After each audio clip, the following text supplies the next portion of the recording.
Hello Hire, Mr. Fraser here. Today we're going to be continuing our work on the poetry of Caroline Duffy, which you started with Mrs. Ryan before the long weekend. First of all, it was really fantastic to see your responses to the work which Mrs. Ryan uploaded last week, so thank you all so much for that. Let's start with our learning intention and success criteria. So our learning intention today is to develop an understanding of the poem and its themes.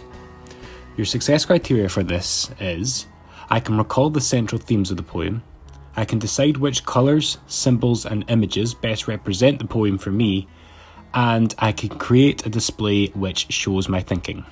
So today is all about using a thinking routine called CSI, which stands for colour, symbol and image. Some of you might have done this before, but don't worry if you haven't. For this task, it will help to think back to the slides which Mrs. Ryan uploaded to the Google Classroom last week. You'll hopefully recall from those slides that Duffy explores themes of childhood and growing up in the poem in Mrs. Tilsher's class. This will be important to today's task. So for this task, I want you to think about Mrs. Tilsher's class and those themes of childhood and growing up. Now think about what colours, symbols and images best represent these ideas for you. In this task, there's not really a right or wrong answer. It's more about encouraging you to think about the poem and explain your thoughts in detail. So you want to start with a blank template that looks a bit like this. You can either draw it out on paper, or you can do this entire task digitally using the template which I've uploaded to this assignment. It's totally up to you, and it really just depends on how confident you are with putting pen to paper and drawing. So let's start with colour. Based on this poem, what colours do you think best represent the ideas of childhood and growing up? When you've decided, what you need to do is put the colour on the top left panel and explain your thinking underneath. So in my example here, I've gone with blue, and I've explained my reasons why below.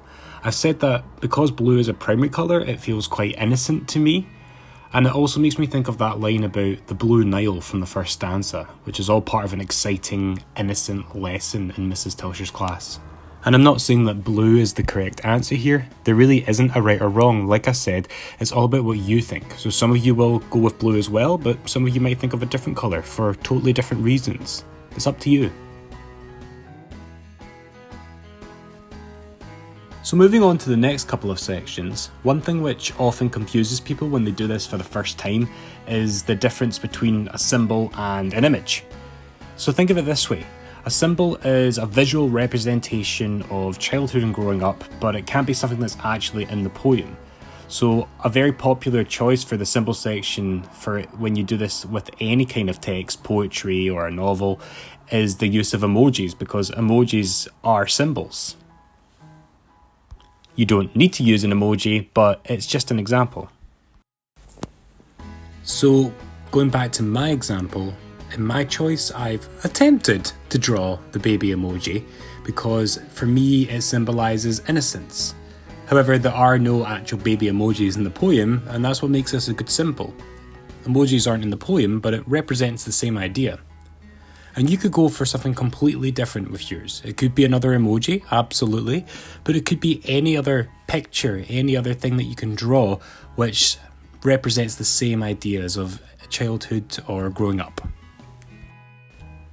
Then lastly, on the other hand, there's image, and this is a visual representation of the themes, in this case childhood and growing up, which are taken directly from the poem.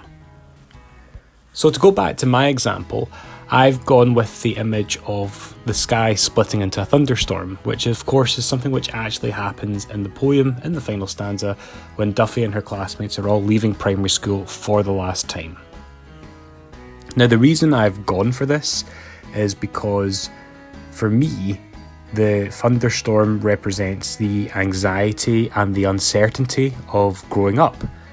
So you might not initially think that it's linked to the themes, but in the context of the poem, it works. The weather gets a bit more scary and a bit more frightening, just as the kids' lives are getting a bit more scary and a bit more frightening. Growing up, for them, is uncertain. And so that's why I think the sky splitting into a thunderstorm is a good image to use here.